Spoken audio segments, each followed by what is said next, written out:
Hello friends, కఠినమైన పదాలను ఉపయోగించకపోవడం నుండి ఒంటరిగా జీవితంలో బతకడం వరకు మీ జీవితానికి మార్గనిర్దేశకం చేసే బుద్ధుడి బోధనలు ఎన్నో ఉన్నాయి. బుద్ధ పూర్ణిమ సంవత్సరంలో అత్యంత పవిత్రమైన రోజులలో ఒకటి. ప్రపంచవ్యాప్తంగా బౌద్ధ సమాజం భక్తి శ్రద్ధలతో జరుపుకునే బుద్ధ పూర్ణిమను దేశంలోని అనేక ప్రాంతాల్లో వైశాఖ పూర్ణిమ లేదా వెసక్ అని కూడా పిలుస్తారు.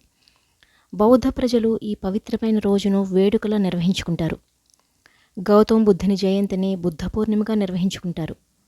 ఈ రోజున సిద్ధార్థ గౌతముడు బుద్ధగయలోని పవిత్ర బోధివృక్షం కింద జ్ఞానోదయం పొంది బుద్ధుడిగా మారాడు. ఈ సంవత్సరం బుద్ధ పూర్ణిమ మే 23 గురువారం నిర్వహించుకుంటారు.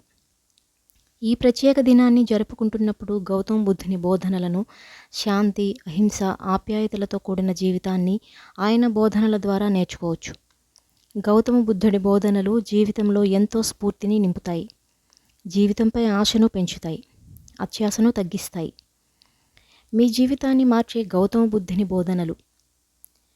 మొదటిది, ఈ విశ్వంలో ఏదీ కోల్పోలేదు. గౌతమ బుద్ధుడు చెప్పిన ప్రకారం మనం చేసిన పని ఫలితం తిరిగి మనకే వస్తుంది. కాబట్టి ఏ పని అయినా శ్రద్ధ, ప్రేమతో చేయాలి. జీవితాన్ని ఆనందంగా గడపాలి. ప్రతిదీ మారుతుంది. మార్పు ఈ ప్రపంచంలో స్థిరంగా ఉంటుంది. మీ చుట్టూ పరిస్థితులు ఎలా మారినా మీరు దానిని స్వీకరించడం నేర్చుకోవాలి. అప్పుడు ప్రశాంతంగా జీవించగలరు. వర్తమానంలో జీవించండి. గతం గురించి ఆలోచించడం లేదా భవిష్యత్తు గురించి ఆందోళన చెందడం కంటే వర్తమానంపై దృష్టి పెట్టాలని బుద్ధుడు ప్రజలను కోరారు. సత్యాన్ని దాచలేం. సూర్యచంద్రుల మాదిరిగానే సత్యాన్ని కూడా కంటికి కనిపించకుండా దాచలేమని వివరిస్తున్న గౌతమ బుద్ధుడు, నిజం కాస్త ఆలస్యమైనా ఖచ్చితంగా బయటకు వస్తుంది. పాజిటివ్గా ఆలోచించండి. మనస్సు ఆలోచనలను ప్రతిబింబిస్తుంది.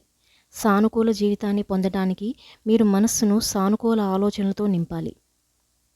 వదులుకోవద్దు.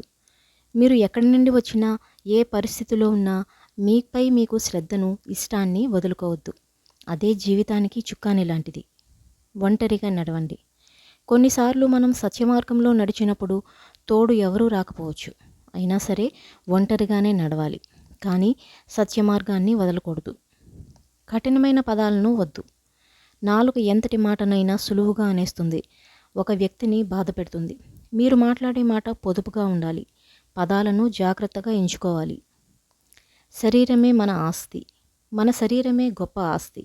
దాన్ని మనం శ్రద్ధగా, ప్రేమగా చూసుకోవాలి. మీ కోపాన్ని నియంత్రించుకోండి. మన కోపం మన స్వభావానికి విరుద్ధమైన పనులు చేసేలా చేస్తుంది. దాన్ని మీరు నియంత్రించుకోవాలి. గతాన్ని ఎన్నడూ గుర్తుంచుకోవద్దు. గతం గడిచిపోయింది. దాన్ని విడిచిపెట్టాలి. వర్తమానంలోనే జీవిస్తూ ముందుకు నడవాలి. సంతృప్తి. సంతోషంగా జీవించేందుకు ఉన్న దాంట్లోనే సంతృప్తి పడాలి. లేని దానికోసం బాధపడే కన్నా ఉన్నదాన్ని చూసి ఆనందించడం వల్ల ఎంతో ఆనందం దక్కుతుంది.